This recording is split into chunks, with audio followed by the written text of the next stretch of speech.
an American Airlines flight. I guarantee the pilots are thinking about where can we get this airplane down. Forced to make an emergency landing. Facing a transportation nightmare. It's gonna make everything horrible. As SEPTA cuts begin to take effect. And protests erupt in Orlando. We're here, and we're not going away. To keep a symbol of love and remembrance. These stories and more coming up on Newsbreak.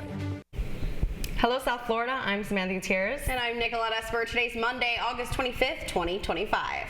Live from the Lee Caplin School of Journalism and Media in North Miami, this is Caplin News.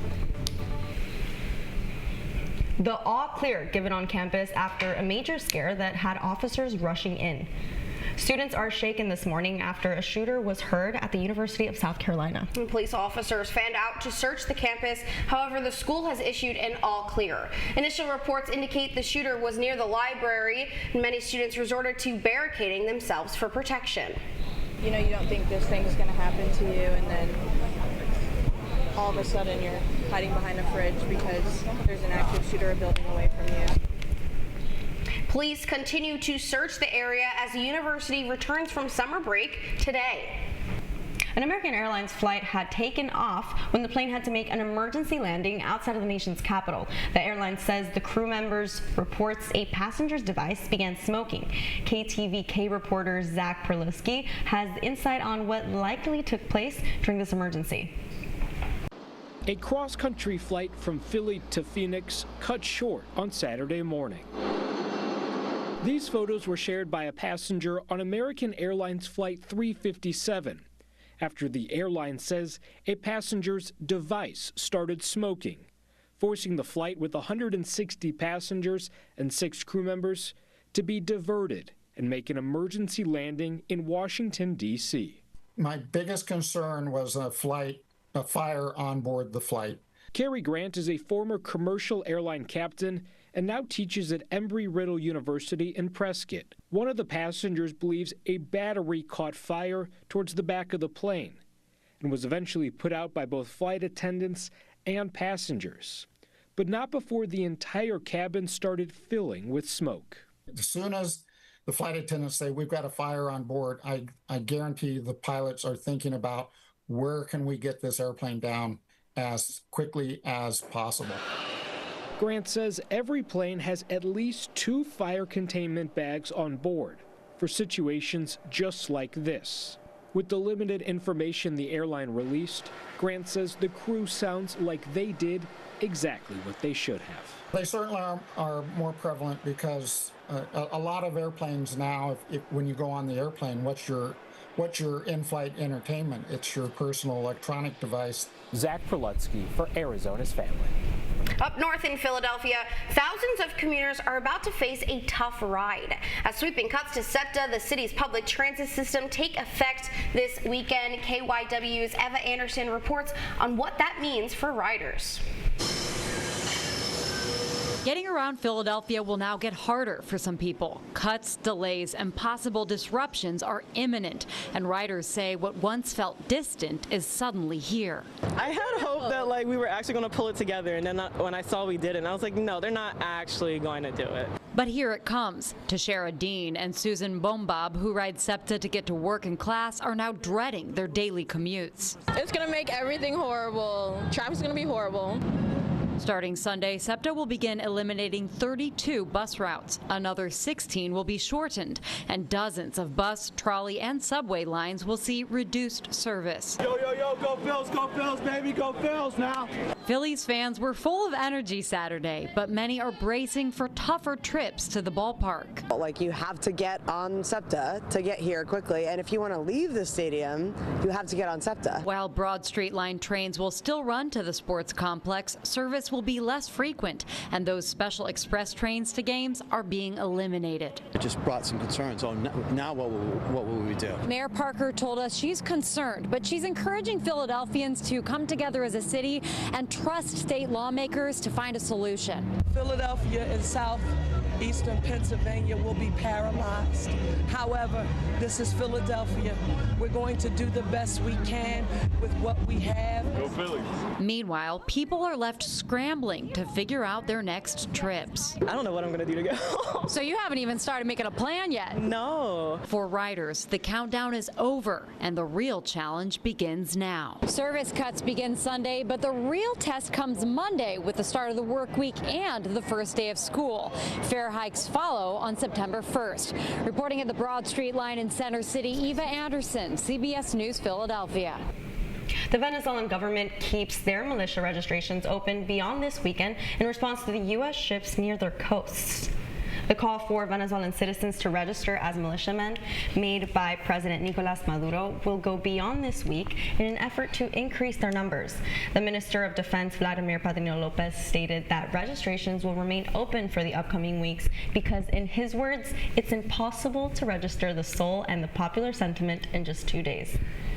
In Orlando, a rainbow crosswalk outside the Pulse nightclub has been painted over by the state. The move has prompted protests and questions about why it was removed. We hear from WESH's Spencer Tracy, who has the latest.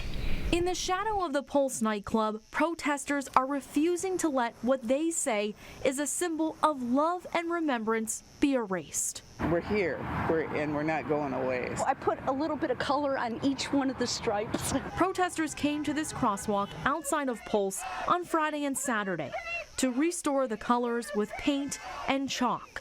Some made the drive from Cocoa Beach and Polk County. I've got kids that are in the rainbow, and so I'm here for them, here for other people, here for what happened. Just a block away from Pulse, we saw FDOT crews painting over the artwork overnight at the Soto crosswalk, reflecting the neighborhood theme. Things that are actually important rather than showing up in the middle of the night to paint over a sidewalk. It just seems like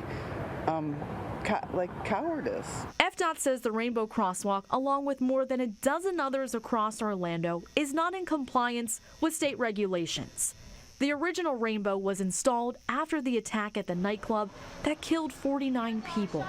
The city of Orlando says it followed all safety rules and was actually installed by the state. In a letter from FDOT to the city of Orlando, it lists 18 different locations that are not compliant. The Pulse crosswalk and the one just painted over in Soto were not listed. Protesters say they will continue to fill this crosswalk in with color. As for the city, they say they are still looking for explanation from FDOT why they decided to fill this in the middle of the night with no explanation. Love is love. The city of Orlando has until September 4th to bring the crosswalks into compliance. Covering Orange County in Orlando, Spencer Tracy, WESH 2 News. More than 20,000 cans of 7-Up soda, including some here in Florida, were recalled from the shelves this morning after a factory error. The U.S. Food and Drug Administration recalled the cans on July 31st due to a labeling problem. The agency claims the cans labeled zero sugar mistakenly contained full sugar product. According to the FDA, a bottler in Birmingham, Alabama issued the recall for nearly 2,000 cases of 7-Up zero sugar tropical soda. The notice says the drink was distributed in Alabama, Florida, and Georgia. The Marlins played against the Toronto Blue Jays this weekend, looking to avoid the sweep. That's ahead, and so is the story. It's amazing when you can capture that connection with our Monster Jam fans. The Amrat Bank Arena was transformed from its regular ice rink to a dirt course. Newsbreak will be back in 2 minutes. Last week, Brandon met a girl on a dating app. One day after work, he finally found the courage to ask her out. No answer. He started to panic. Was he being too pushy? Maybe it was too... Hey, sorry I didn't respond. I was driving. I would love to go on a date. How does tonight sound? Brandon tried to play it cool, but inside he knew. A girl so smart, so responsible. She must be a keeper.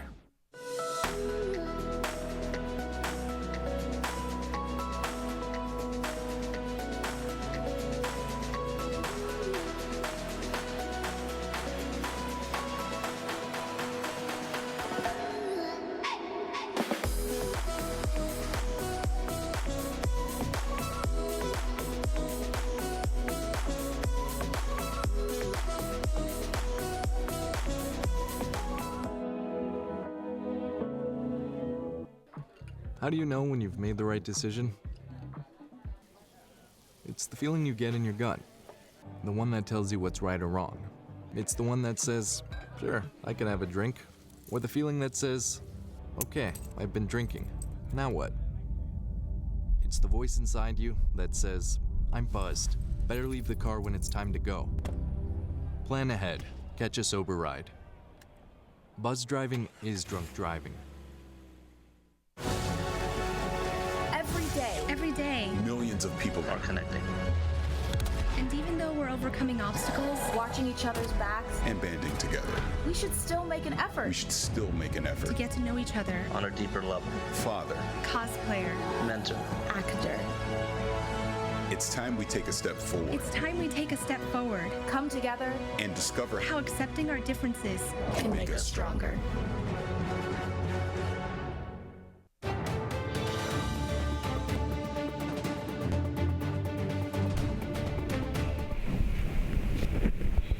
Riding Out Monster Jam was in Miami earlier this month.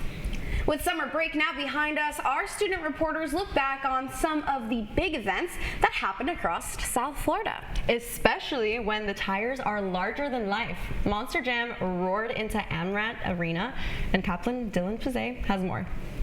Hello everybody and welcome to the Amarant Bank Arena, where this weekend the two-time defending Stanley Cup champions Florida Panthers make way for the superstars of Monster Jam. A big part of Monster Jam is how drivers and fans connect with each other, and no matter the size of the venue, Bari Musar has a special connection with his fans and his truck's zombie arms. It's amazing when you can capture that connection with our Monster Jam fans with the zombie arms. We got voted as the 2025 fan favorite, and so I attribute a lot of that to connecting with the fans with those zombie arms and just being personable on and off the track. You know, being able to, connect with the fans from the cab is something special, to control the fans in that manner. So anytime you get to do that, it's like electric feeling, it's really fun. On the track, drivers want more than anything to win, but off the track, they can be best buddies. MJ Solorio talks about Monster Jam's camaraderie between competitors. Oh, it is super awesome. Off the track, we're best of friends. We're going out to dinner, we're hanging out at the hotel, but as soon as those helmets go on, I know everyone else wants to beat each other. So I want to beat Weston just as bad as he wants to beat me, likewise for Zach. Just 1 week ago, Monster Jam debuted a new truck, and now Brianna Mahan brings Bailey's Circuit to Sunrise. So this is a one-of-a-kind collaboration with Ringling, and really just bringing together two of Feld Entertainment's most prized possessions and assets, which is Ringling and Monster Jam. Being able to be the face of this collaboration has been awesome, and you never know what you're going to see. During their 2 days here, Monster Jam held 3 action-packed shows. If you want to know when they'll be in Miami next, they'll be at Lone Depot Park early next year. For Caplin News, I am Dylan Pizet. The Marlins wrap up their homestand with a 5-3 win over the Blue Jays. Yuri Perez lights out last night, striking out 7 and outdueling Toronto's Kevin Gausman. Eric Wagaman got the offense started with a home run, and Jacob Marcy broke it open with a bases-clearing triple. Dalton Varsho made it close with a 3-run shot in the 7th, but the Marlins bullpen slammed the door to secure the series finale. Miami moves to 63-69 on the year before hitting the road this week. You're watching Newsbreak, and we're coming right back.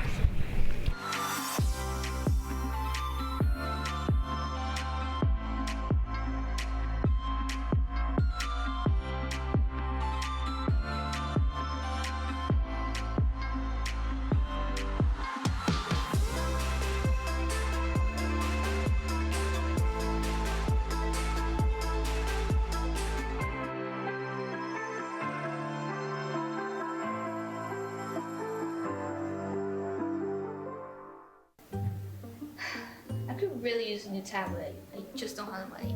Let me ask you something. Do you have a Pell Grant? Yes? You do know you can get a free tablet, right?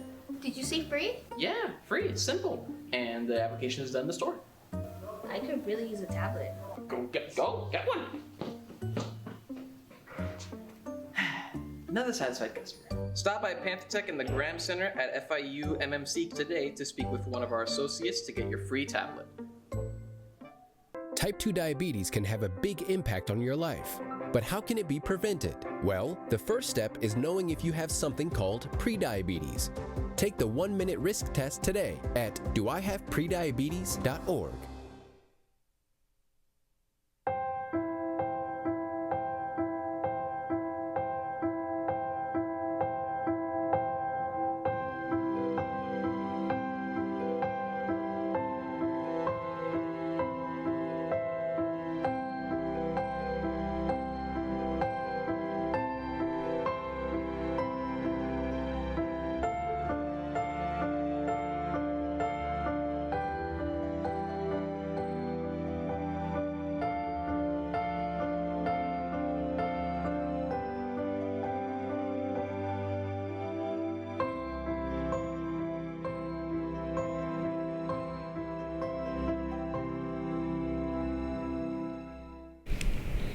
Well, that's all the time we have for Newsbreak. Thanks for joining us on our new semester back. As always, I'm Nicolette Esper. I'm Samantha Gutierrez. Get more news anytime at caplinnews.fiu.edu.